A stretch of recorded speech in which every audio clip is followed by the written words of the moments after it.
Have you been experiencing internal financial struggles triggered by economic concerns? Are you feeling capped at your current income level and can't seem to realize your financial potential? Energy healer Jean Border has created an emotional freedom technique, or EFT, tapping protocol to help calm the inner voice that keeps you stressed. Claim your free copy at jeanborder.com/vow and say goodbye to those financial blockages. Welcome to another episode of the Focused Practical Dreamer's Journey podcast, Energy Work to Better Your Business, hosted by energy healer Jean Border. It's not just about dreaming, it's about making those dreams a practical reality. Subscribe to us via your favorite network by visiting our website at www.focusedpracticaldreamer.com. Now, get ready. Your journey to success starts here. Hello, everyone. It's your host, Jean Border, with another episode of the Focused Practical Dreamer's Journey podcast, where we talk everything business with a focus on energy, mindset, and the psychology that's wrapped up in all of that, and how it impacts not only your personal life, but also your business decisions. I have a special guest with me here today. This should be a really interesting show. But before we get to Tara Stubbins, I want to remind everyone that we do have a free resource down for you in the show notes. Just click on the link, jeanborder.com/vow. It's a PDF that will take you to some EFT tapping protocols around the subject of money, finance, income. If you're stressed about those things, if you feel tension in your body around those things, do yourself a favor, go through the tapping protocols and see if that calms down your nervous system so that you can make your decisions from a place of calm rather than tension, fear, reaction. And let me know how it goes for you. jeanborder.com/vow. And now on to our show. We have Tara Stubbins here with me today. Sorry, don't know where that came from. And we're going to talk about some interesting stuff. But first, I want to say hello to Tara. How are you doing today? I'm so glad you're here. I'm so glad to be here. Thank you so much for having me on the show. I'm really excited to share in this journey with you. Cool. So tell the listeners a little bit about you. What's your story? And what do you focus on right now? Yeah, so my big life mission and my big belief is that I truly believe that anyone can be, I like to say, the Beyonce of their own lives. I probably should change it these days to the Taylor Swift of their own lives. And I don't mean it as, big rock stars being up on stage, singing, dancing, performing, but truly that anyone can set a big goal and achieve it just by understanding the right things to do the day-to-day at the right time. So that's what I'm definitely focused on. And I bring it into effect because I have a very unique background. I always say I dropped out of high school and joined the circus, but I really dropped out of high school and joined a rock and roll tour bus. My mother was not very happy with me at that time, but I kind of decided that I was going to live this rock and roll dream of not me being a rock star, but me being able to support and being a personal assistant to some pretty famous people. It didn't start out with famous people. It started out with no names in a little van going across Canada. But I worked myself and my way up to being able to support some of the biggest rock and roll superstars out there. And through that journey, though, I've always been fascinated in what built success and what maintained their success and why that. Just like you tell about the journey for entrepreneurs, I was really, really curious about what the journey was for these super successful people. And why not me? Why was I the one getting coffee and not the one singing up on stage? And so through my journey, I've always been like a sponge of how these people have become a success and shared the success. And now I kind of want to share it with the world and entrepreneurs just like me who are building really cool things. And the rock stars, they can have it these days. I really want to help kind of the common people who are really building really cool things. Being in a tour bus, just in my head, so many stories come up. And maybe Yes. you can tell one or two, even if you can't give the names a little bit later. So when you supported them, what did you do? That's a very interesting life path to start.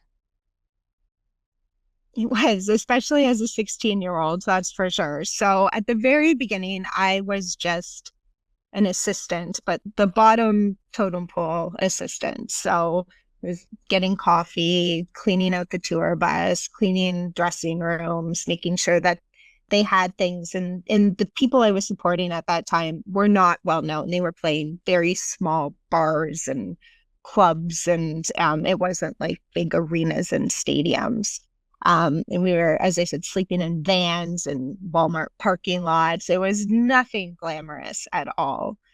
But through that journey, I realized that I absolutely loved helping people.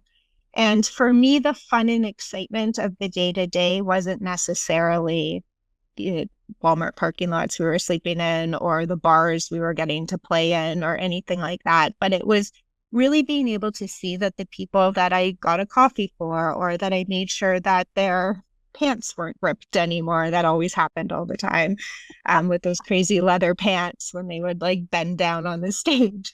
But like things like that, that they were feeling comfortable and that they were feeling supported and that they could actually go out and perform the best darn show for all of us every single night. And it started to resonate with me that I had a little bit of a hand in that. And I wanted more of that. I wanted more of the helping, not necessarily the rock star lifestyle. So yeah, I started out, very, as I said, kind of grunt work assistant. And then I started making a name for myself and meeting more people, and have always been an assistant and feel like even though I own a couple of businesses now, I'm an assistant at heart, and I always still have a couple of clients just because I absolutely love helping people. But I started becoming a little more of the top tier assistant. So I wasn't necessarily making sure that they had coffees, but I was making sure that their entire days and months and years and their houses and their lives were all seamlessly moving together so that they could be the rock stars that they were. Interesting to me. Did you just wake up one day and say, I want to go on the road, and this seems like a logical way to do it? It's actually an interesting story. So when I was really little, I had a t-shirt that said, "Remember me, I'm going to be a star."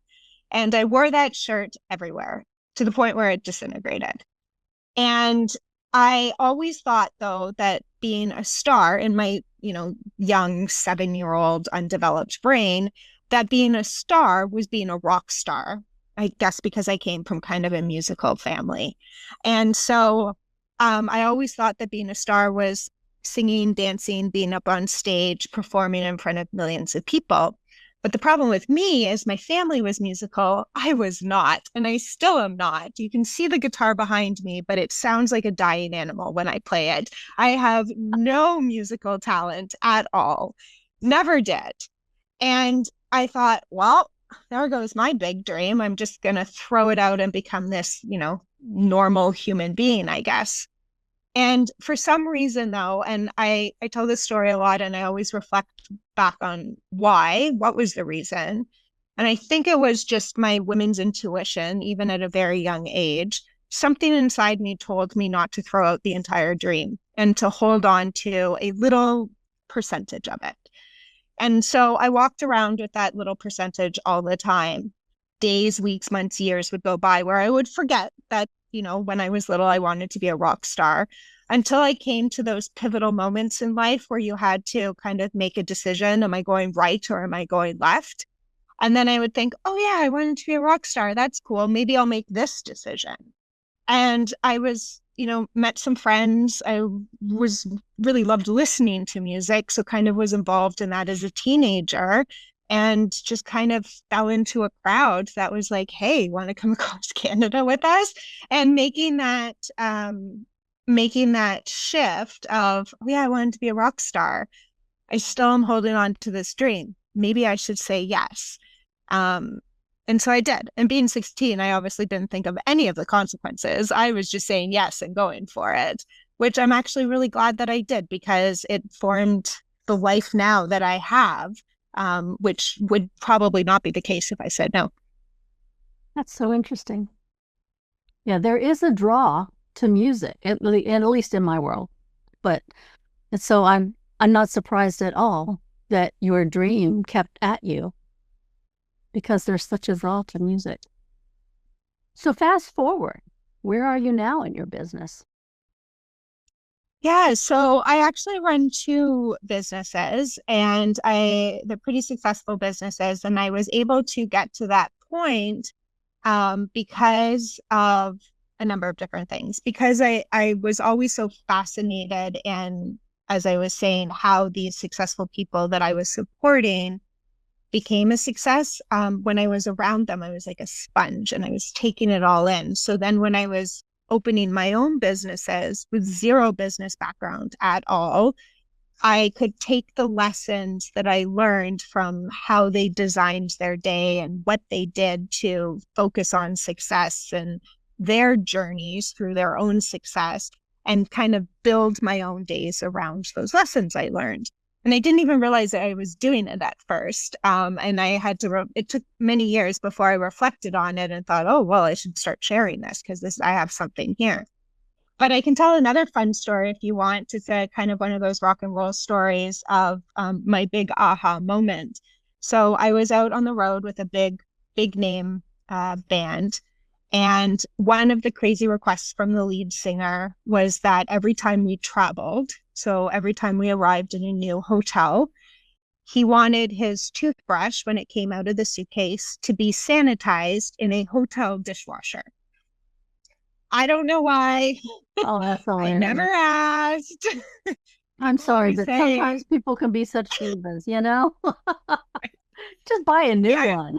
Oh my God. That's what I get asked all the time. One, did you actually do it? And I said, yeah, I did actually. And two was, why did we not buy a new one? And I was like, I don't know. This is what we just did. I learned very early on in my career, you never ask rock stars why. They do crazy stuff. You just don't want to be involved. You just kind of go ahead with it. So he wanted this toothbrush to be sanitized. And a lot of the times we had stayed at the hotels before. So they were like, oh yeah, here comes this crazy lady with the toothbrush again. And they knew that the request was being asked. But sometimes we would stay at new hotels or we were in different cities that we'd never been in. And I had to explain that I had to put this toothbrush in their dishwasher. And there was this one instance, we were actually in we were in Shanghai. And I was trying to communicate to the people in the kitchen that I had to put this toothbrush in their dishwasher. We never stayed there before, so they'd never seen this request coming. And they didn't speak English. I didn't speak their language. And the conversation was going horribly. It was so awkward. They were looking at me like I had three heads. I just didn't know what to do. And I remember very vividly standing there with toothbrush in hand thinking, there's got to be more to life than this. And at that moment was my big aha, where I knew that I absolutely loved helping people. I just wanted to help more than one crazy rock star at a time. So I finished the tour, I came off the road, and I opened up my very first business in 2007, just with the desire to help more than one crazy rock star at a time. I didn't even really know it was a business at that point. And I was then leaning on, okay, what am I going to do? What is my big dream again? I always had this dream that I was holding on to, whether it was to be a star or a rock star or to help people. And what are the lessons that I've learned over these last 10-ish years of being able to, be surrounded by these really successful people? And how can I kind of survive now on my own? That's all I really wanted to do, with helping people and, put food on the table. So that's kind of how I started my first business. And in that journey of starting my first business in 2007, there wasn't a lot of business resources out there, not like there is today. And it wasn't even that long ago, but there wasn't a lot of communities out there for founders and entrepreneurs. I remember there was one, I'm Canadian and I was living in Toronto at the time, and there was a lunch and learn put on by the government like every Tuesday. And it was another weird and awkward moment. I just felt like I didn't belong. They weren't really answering any questions of like, how do you actually run a business? And I remember when the first co-working space opened up in Toronto, I was like the second person to join. I was so excited that I had found a community just like me. I volunteered at the front desk. I embedded myself into everything that was going on. All my friends became these entrepreneurs and founders. And I realized that I noticed that they were really doing really well as they started, but then they were all seemed to struggle to get over that kind of hump of success.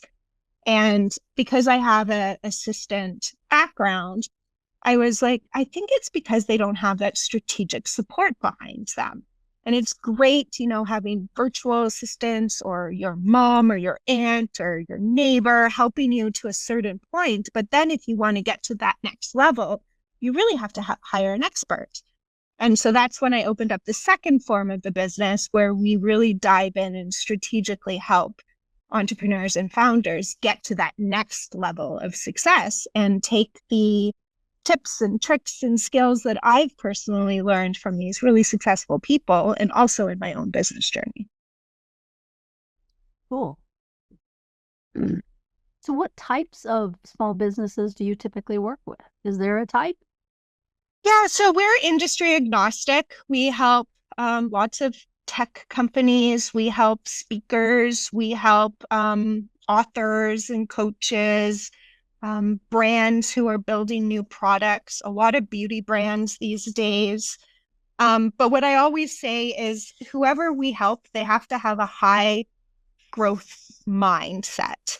And they have to be willing to take that leap of faith of being able to kind of put their business baby in somebody else's hands. And I don't mean the entire thing. I just mean, the administration, the operations, and be able to step back from that and to really be able to then concentrate on whatever brings in the higher ROI than sending emails.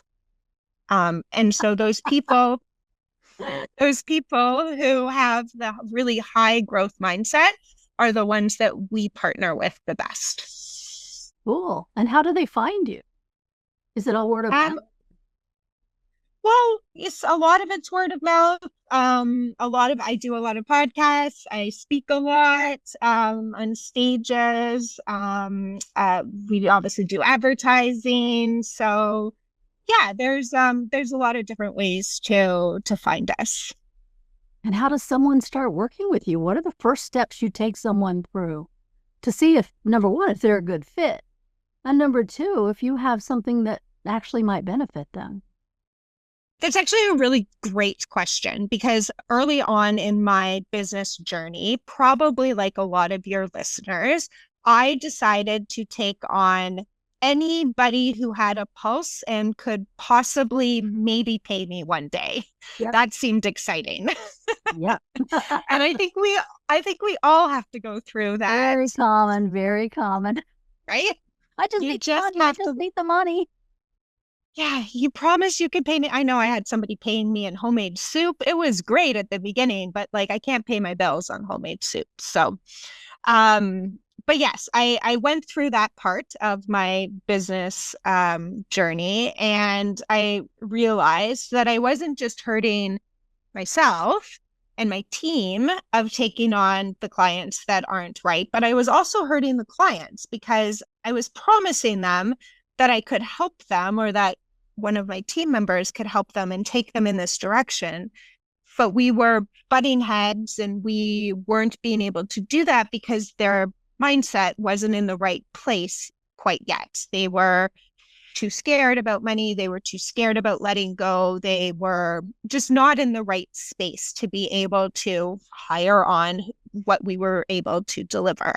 And that was hurting them. That was actually bringing them backwards, and, hurting their financials as well and all of that. So once I started looking at it at that light, that it's not just a selfish reason, it's not just, I don't want to take you on because I can't work with you, but it's more of it's also about the client. I started really being able to be okay with saying no to people who thought that they needed our services. So the people who kind of are the ones who can, as I said, really work with us well, are the ones who have a very specific goal. And I'll always ask on our first call, what's your big goal? Where do you want to go to? And, it depends on kind of where you are in the type of year and time of year. So if it's closing out the year, or if it's starting the year, or if it's maybe starting the next half of the year, or whatever it is, what's your big goal? What are you actually working towards right now? And where do you find yourself blocked by getting to that goal? And I always talk about it in the framework of a goal rather than what are the tasks that you're doing. Because I truly am a believer that, as I said at the very beginning, that a lot of us, especially founders, are always changing up what tasks are important because we see the next shiny thing. And we forget about our main goal because, oh, I heard this podcast and this sounded really exciting, so now I'm going to go do this. And so if I can bring it back to like, what was the original goal? What are we working on together? And if they can articulate that they have this goal, that they have this vision, and that they really, really want to strive for that, then I know that we are in a good place to start working together. Cool. And what does that look like? Working together? Yeah. So we offer a number of different packages for the clients that we help. So we can embed an executive assistant or a chief of staff in their business fractionally, so part-time in their business. And so they can really help with that strategic growth and scaling, but also the tactical. So also helping with emails, calendar management, project management, operational support, whatever it is.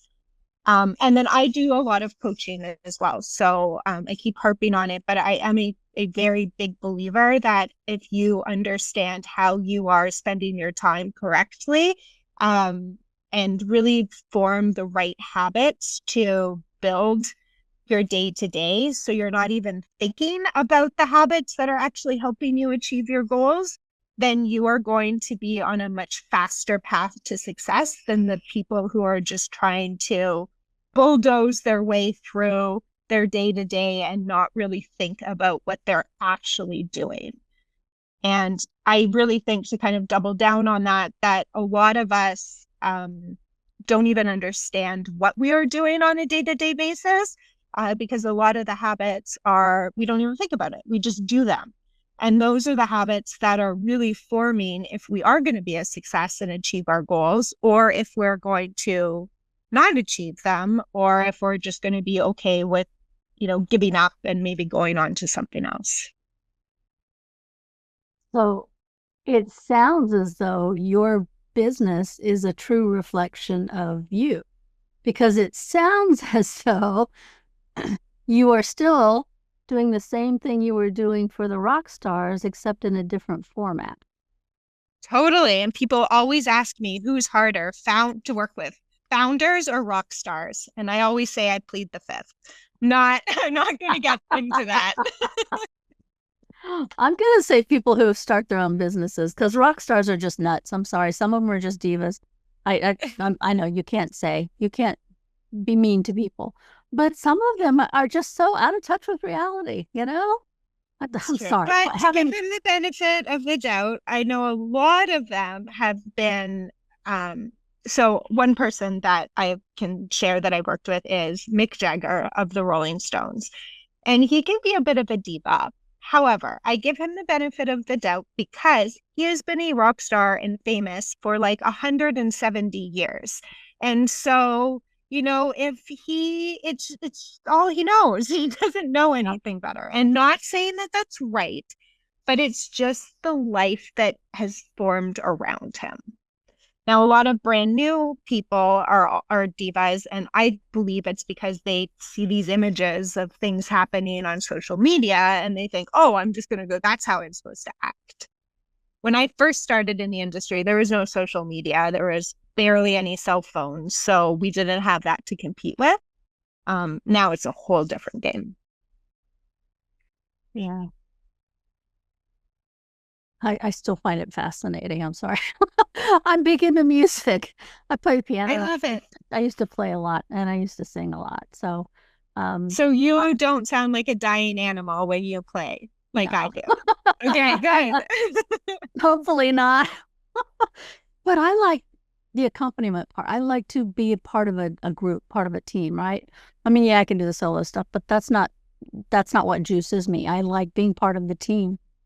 And that sounds like you like building those teams and being parts of those teams as well. And I think some people gravitate towards that and other people want to be the Mick Jagger out in front, right? Yeah, of course. That's why I always say that your dream, I think a lot of people think that, to live a big, successful, wonderful life, people are only going to think you're big and successful if you are the Mick Jaggers or the Taylor Swifts of the world. But I truly don't believe that. You can be and strive to be the best mother, the best volunteer, the best friend. You could maybe have a little side hustle going and be the best baker or cupcake baker, whatever it is. It doesn't have, and be the best kind of cupcake baker in your neighborhood. And that could be your big goal. And that's okay. No one is out here saying that your goals are not big enough or are, silly. I actually have a quote that I love sharing.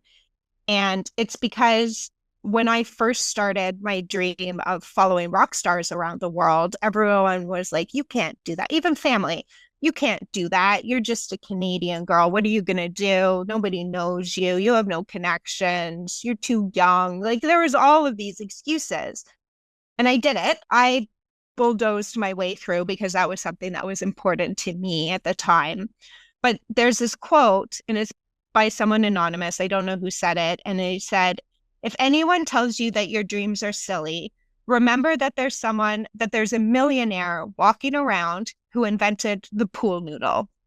And I love it because imagine being the person who invented the pool noodle, being like, I have this amazing idea. I'm going to create this thing that looks like a noodle and it's foam and it's going to go in pools and lakes and oceans and bazillions of people are going to buy it.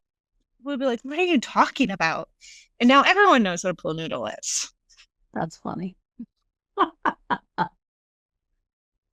So when you start working with someone, chances are, if it's a small business, they've been doing everything themselves. And they have to start figuring out how to give up control and be okay with somebody else accessing their stuff and changing their stuff and being responsible for their stuff.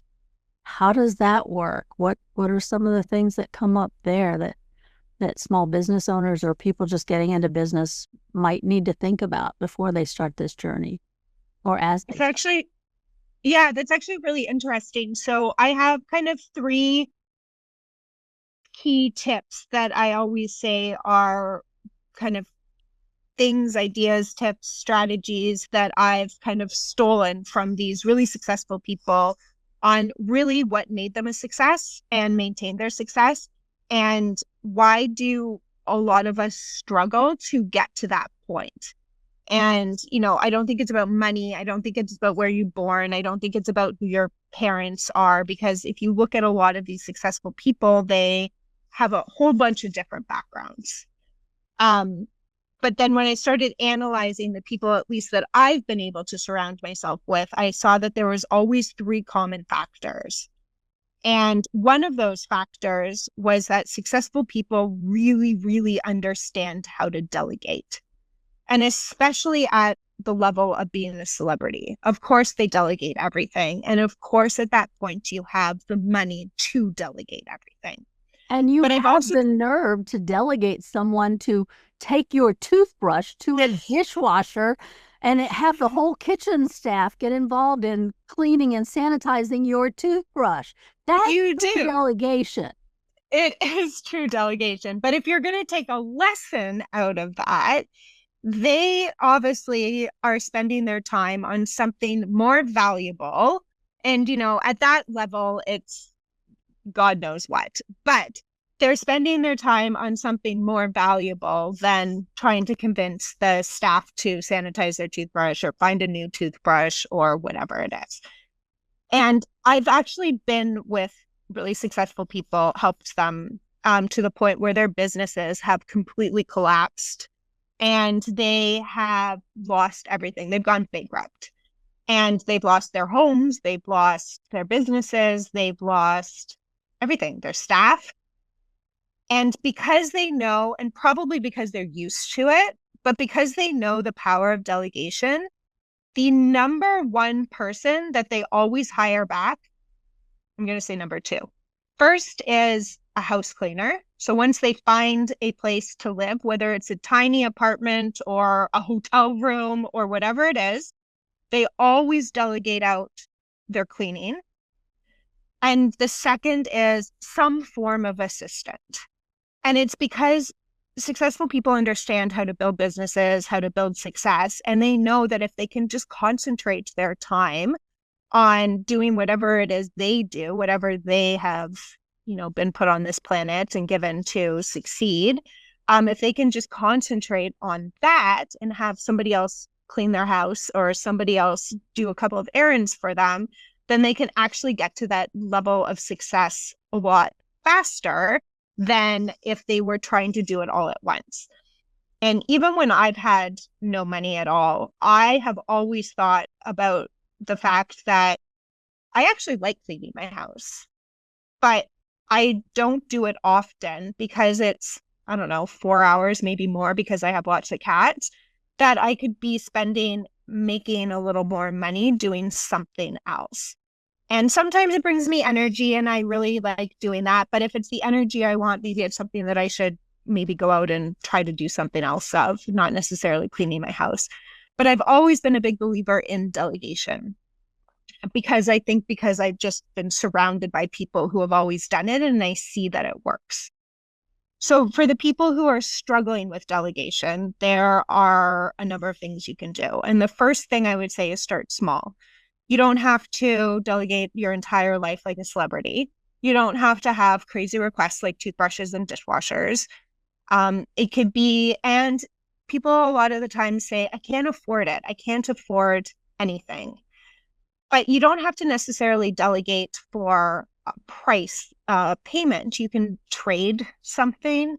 You can, maybe you're starting to make the cupcakes and maybe you can trade a neighbor's, teenager who might want to come over and, have some cupcakes while you maybe have quiet time to do some business strategy. Whatever it is, there's always a way around trying to figure out how to delegate at least something from your day to day. And then being able to actually, going back to the habits, understand that the habits that you are building are the ones that are actually helping you create that life that you want to live. So starting small is one thing, and not believing that you have to delegate everything all at once and spend hundreds of thousands of dollars to do it. And, if you can only afford someone to come clean half your house every month, at least that's half a house that you don't have to think about every month. And that's a little extra time that you can concentrate on what brings your biggest ROI. Another thing that I think is really important is really understanding what your time is worth. A lot of us work hourly, so we can kind of understand what our time is worth. If we don't work hourly, it's hard to understand what our time is worth. So being able to figure that out, whether it's breaking your salary or your commissions or your bonus or whatever it is down to some form of hourly payments, that's really helpful to be able to make a decision of, okay, If I spend an hour cleaning my house, I'm actually losing $40 of time being able to do this, or $100 of time, or maybe that half an hour can be one sales call where I can close a $10,000 client. So really understanding the numbers, the metrics helps people kind of get out of their own way of, I'm not good at delegating, I don't know what to delegate, things like that. And then understanding what to delegate. So any repetitive task is really good to start delegating. Anything that's beyond your scope. So I know a lot of us as business owners, we do our accounting and bookkeeping usually by ourselves. And then, sometimes that can get us into trouble with the IRS and in Canada, the CRA, because, if you build and grow and you're not doing it successfully, unless you're building an accounting business. So things like that, the legal services, like things that are out of your scope should be something that you should start thinking about delegating. And then repetitive tasks. So maybe you're sending 100 cold emails a day and you don't trust an AI bot yet. And you want to, work with the person who's sending it. Well, maybe that's a good time to hire a virtual assistant to send those 100 cold emails a day, or, maybe it's social media that's taking up a lot of your time. So whatever those repetitive tasks are, whatever those tasks are that are out of your scope, are really good ways to start delegating. And then you can think of the tasks that are maybe bigger ROI that can still be delegated, that aren't as big of ROI as what you can do as the founder of the business. So if I hear all that rationally and I still think, oh no, somebody's going to have access to my stuff, how do you deal with emotional issues like that? Or is that something that you figure they're just not ready? That's actually a really good question. And you can probably take it in both ways. Is one, you're not ready, but you could also probably work through it too. And the way that I would work through it is, again, I would look at the metrics. So is you feeling that, and I would also take it small, one step at a time. So maybe instead of looking at all your finances, you just start by looking at maybe one credit card statement and then build the trust from there. So you don't have to take everything at once. But then I would also look at, again, back to the metrics. So are you ready to delegate and feel uncomfortable for a moment of handing over your life to make that extra $100,000, $100, whatever it is that your big goal is? If not, then maybe you aren't ready for that big goal, which is a good reminder, as I truly believe that building businesses, building anything, is really hard. And, the people who are successful at it are the ones who can switch their mindset to actually push through the hard and get to the other side. And there's a statistic out there that says 99% of the population is okay with being mediocre. And that's because it's hard to just be a little bit better than mediocre, because it's hard to exercise and live a healthy life and be fit or run a successful business or be a really good leader. And if you kind of just coast along with life, it's a bit easier. So if you want to be that little extra percent better, it's hard. And so yes, it's hard to delegate. It's hard to get through that uncomfortable. Yes, it's hard, when you're going to face a lot of other challenges that you're going to face in building your business. But if you learn how to get through those uncomfortable times, you learn that it's okay and you can get through to the next set. I'm going to throw out another option for something that you might want to delegate out, and I'll just give you a personal example. Anything that drives you nuts and feels like it's just sucking the life out of you, maybe that's not what you're meant to do. And I'll give you an example. Since we're on podcast, all the tech stuff behind the scenes, I absolutely do not want to do that. I did it for 4 episodes just so that I would know everything. That not me. I have a tech team that does all that. whatever I have to pay them, that's what I pay them, because that's not where I get joy. That's not what's going to grow well, yes, it gets me exposure, but that's not my bread and butter business. That's not my income maker. It's an exposure. It's a way of marketing without being pushy, right? People get to see me, who I am. If they want to work with me, that's great. If they don't, that's great too, right? Like you said, you have people who are not your clients. I have people who are not my clients. I don't want to work with everybody. I want to work with people who are at the right place at the right time, and they're ready for it right now. That's who I want to work with, right? And you want to have the energy to be able to do that. You don't want to be thinking, oh, I have to set up this next tech for the next podcast I'm doing. Yep. That's exactly. If it's going to suck the life out of you, pay somebody to do it. And you'll be happy to delegate. And maybe that's your first experience with delegating, right? But you have to find what you're comfortable with and make the first experience easy for you. And then some of the tension will go away, and it's easier to delegate more as you go along. That's just my... I agree. That's a great example. I also think that people doing tasks that don't necessarily bring them joy, but they keep doing anyway, is a form of procrastination, because they don't want to do a task that really doesn't bring them joy, but they know that they can't delegate it.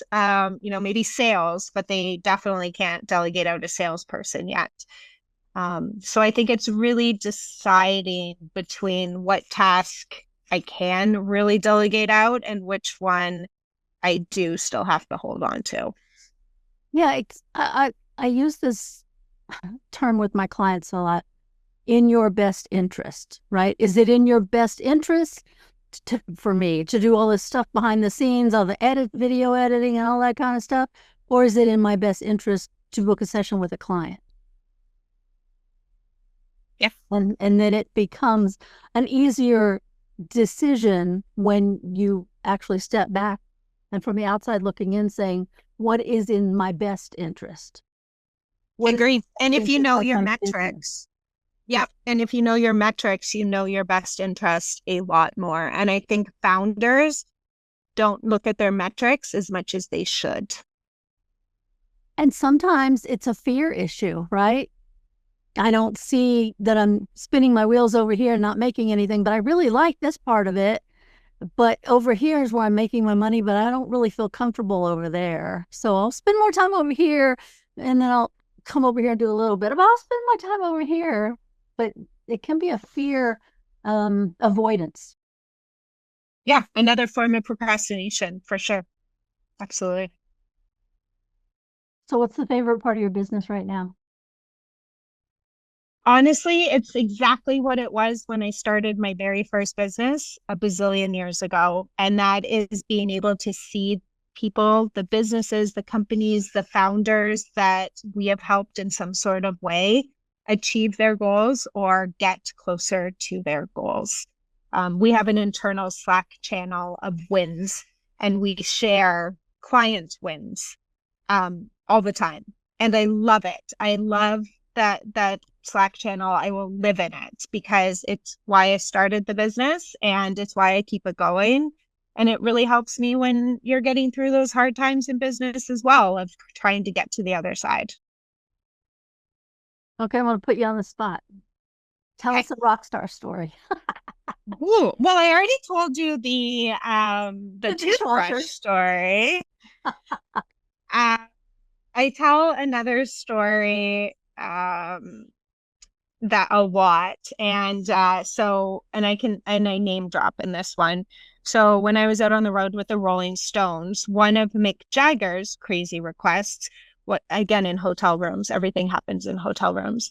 But he always wanted his hotel to be painted a very specific shade of beige, every city we were in.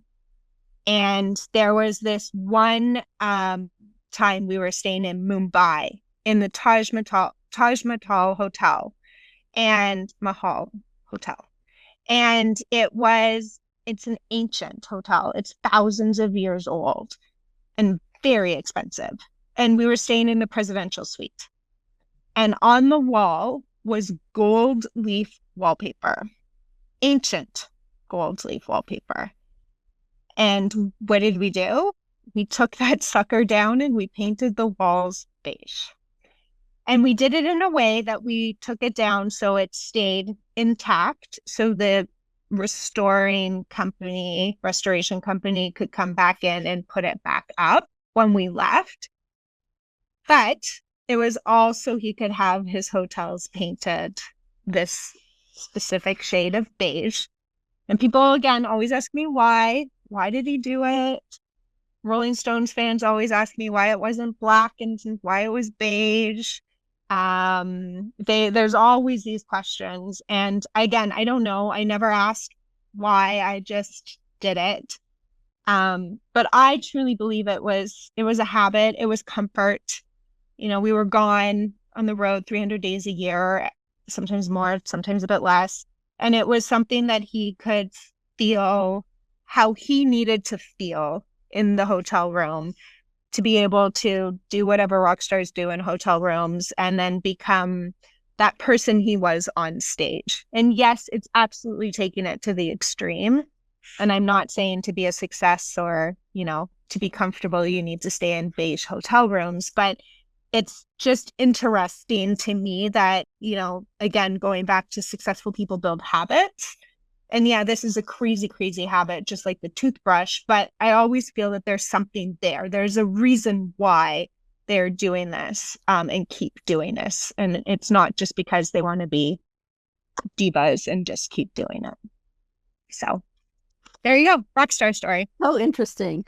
Yeah. And my head immediately went to, and how much did that cost to get that taken down in a way that it could be reinstalled? And then I'm like, well, he's got the money, you know, so it's all, that would be like going to a higher end grocery store rather than going to the department store, grocery store, right? For him, it's all about the music. It's not about the money. He's past the money part. He's into the music and the feeling part. Yeah. And as I said, he's been famous for so long. It's just part of him now. It's not something, it's hard for him to look back at just being an average person. Like that's like us looking back at when we were, you know, 5 years old. So yeah, it's hard to kind of see the other side. So unfortunately, even though I'm sure you have a whole lot more stories, we're running out of time here to enjoy each other's company. But before we go, tell our listeners how they might find you and where they can learn more about you. Yeah, so my website is takeiteasygroup.com.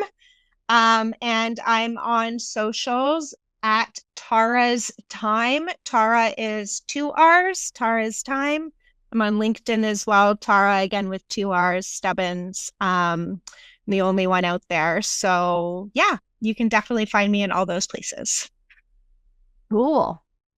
And I want to thank you for being here.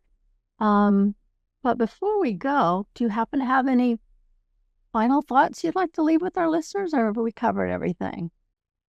I would like to leave one final thought, and that's how I kind of opened it. And it really is that if you are in a hard place, if you don't know where you're going when you're building your business or thinking about building your business, or it just seems like a mountain that you just can't climb, but there's still something in the back of your head that's telling you this is a goal and I need to go do it.